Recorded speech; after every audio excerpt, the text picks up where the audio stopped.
So, to summarize the progressive era, a couple things. In terms of their legacy, for one, we get 4 constitutional amendments. If you remember from Reconstruction, there are 3 Reconstruction amendments, 13th, 14th, and 15th. And from the progressives, we will get 4 more constitutional amendments. 16th Amendment, progressive income tax. 17th Amendment, direct election of U.S. senators. Populists had called for both of those. Making an economic system that is where the rich have to pay more than the poor. That is against almost all of human history. Throughout all of human history, government works to make the rich richer at the expense of the poor. That flips that on its head. Direct election of U.S. senators, it makes the system more democratic. And then we also get the 18th Amendment, prohibition. We'll talk about that more later, during the 1920s. And the 19th Amendment, women's right to vote. We'll talk about that more later too. So we get 4 amendments to the Constitution. And if you want to, for whatever reason, if you want to memorize the amendments, remember them like that. Reconstruction, first 10 amendments, Bill of Rights, 3 Reconstruction amendments, 4 progressive amendments, and we will obviously other ones, but you kind of remember them in blocks. So that is a huge lasting legacy. More importantly than that, though, from the progressive era, what we get is the beginning of government activism, or using the government to advance society.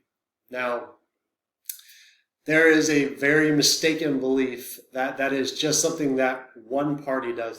That's just what liberals do, not conservatives, or that's what Democrats do, not Republicans. This is something that everyone does. They do it differently, but everyone does it. And when I say everyone, I mean everyone. So, for example, Medicare, because if you ever talk to a senior citizen, they say, I don't support government activism. Medicare is the single most expensive thing the federal government does, bar none. The military.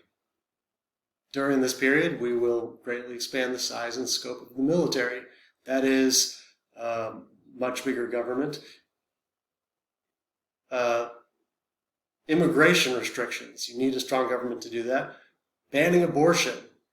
That is a strong government. Government subsidies for abortion. The other end, that's an act of government.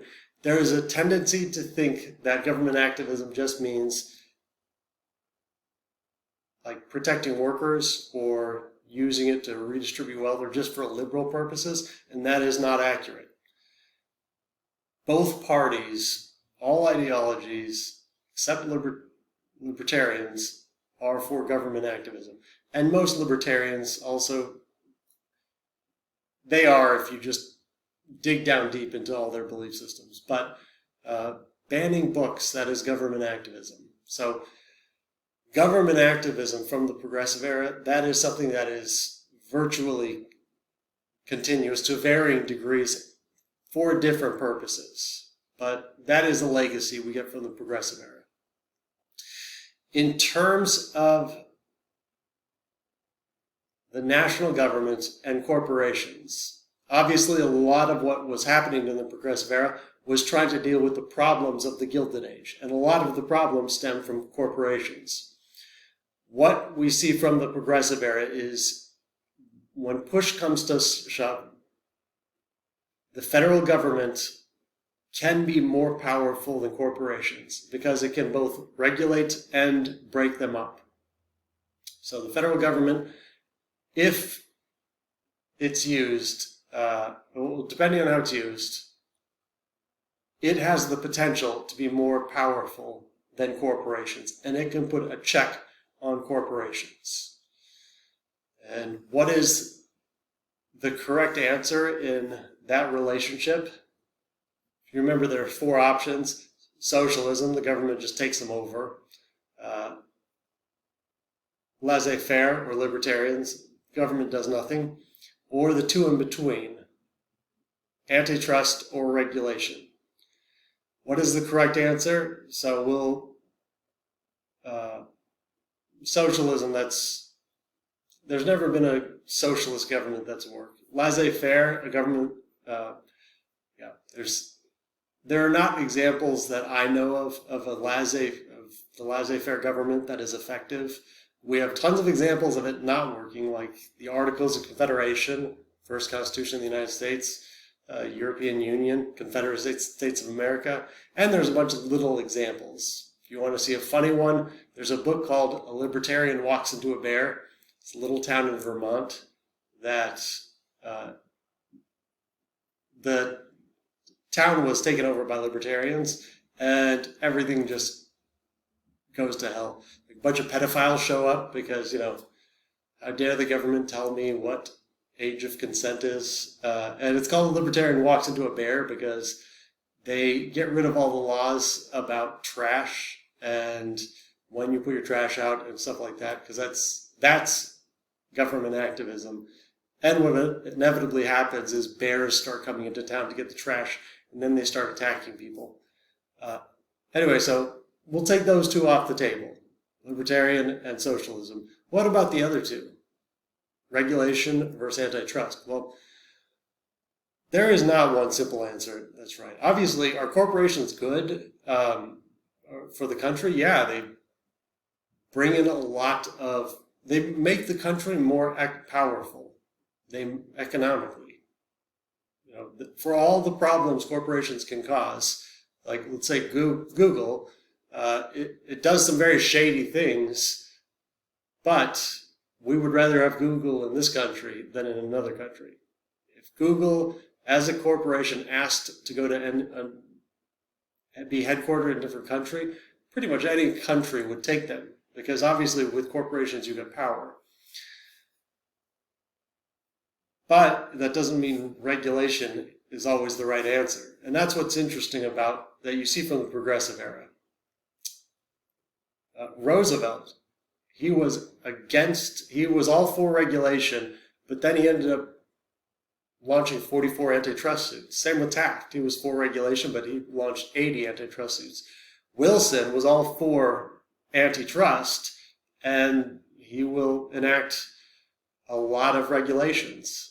So there is no simple answer when it comes to those things. But fundamentally, both those things are attempted by all the administrations of the progressive era. But what they were fundamentally trying to do was not undermine the U.S. system. They're not trying to undermine capitalism. They were trying to make capitalism less vicious. They're trying to make capitalism work better for more people in order to maintain capitalism. At the time, some people called them radical. You look at their actual policies, now no one would call them radical. Pure Food and Drug Act, minimum wage, working hours, child labor laws. Those are not considered radical now. For the time they were, but the objective fundamentally was conservative. That is what they were trying to do. Conserve the system to maintain it as a representative democracy and capitalist system, to undermine radicalism. So that is an important concept to understand. And more importantly than that, even in a bigger picture, what progressives got wrong, and what you really need to take away from understanding the entire progressive era, is they have a lot of misconceptions, but they have a lot of misconceptions. One is human nature. They said humans are inherently good. If you give humans an education and information, they will always make rational decisions because they're inherently good. And that is just incorrect. And the progressives themselves will realize this in World War I. That's why the progressives, they're the only generation that believed in the inherent goodness of the They're the entire, I should say, they're the only major movement. And I say major, obviously, we're talking about wide-scale national movement that believed humans are inherently good.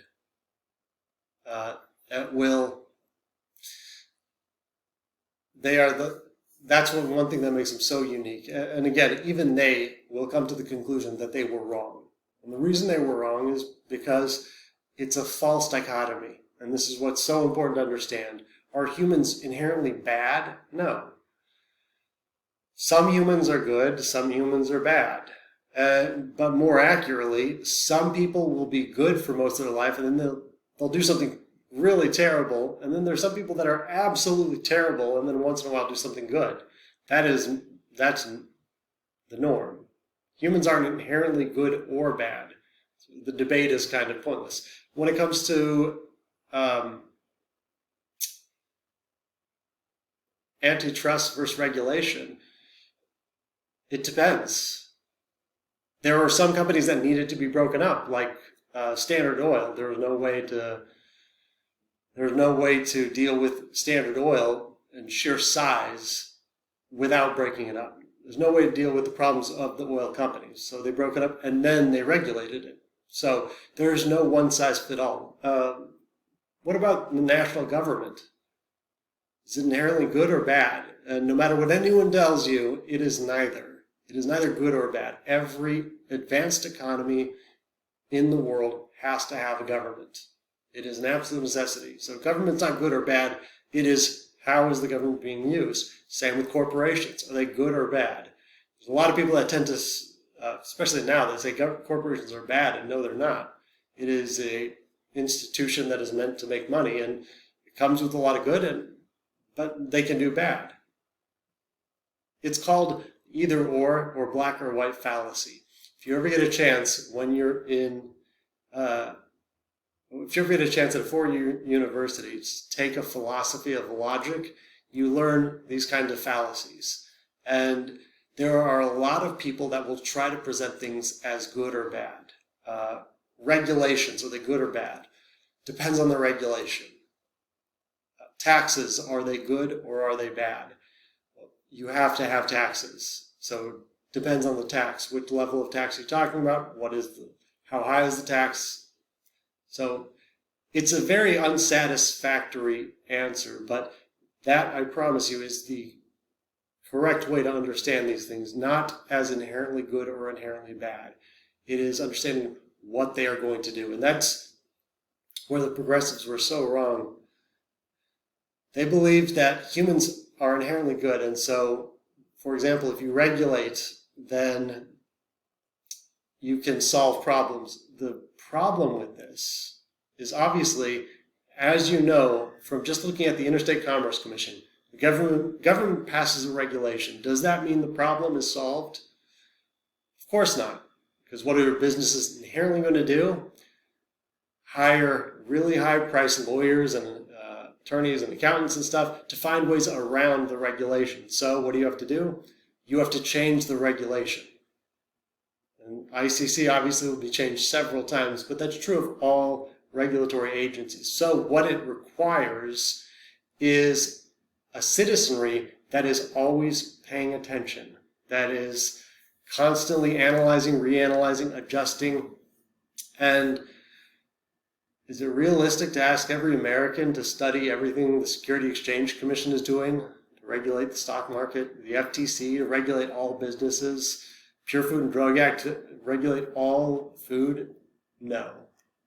So that is the inherent problem, is their belief that humans are inherently good and they will be vigilant and they will do the right thing. And again, even the progressives will realize they're wrong when we get to World War I.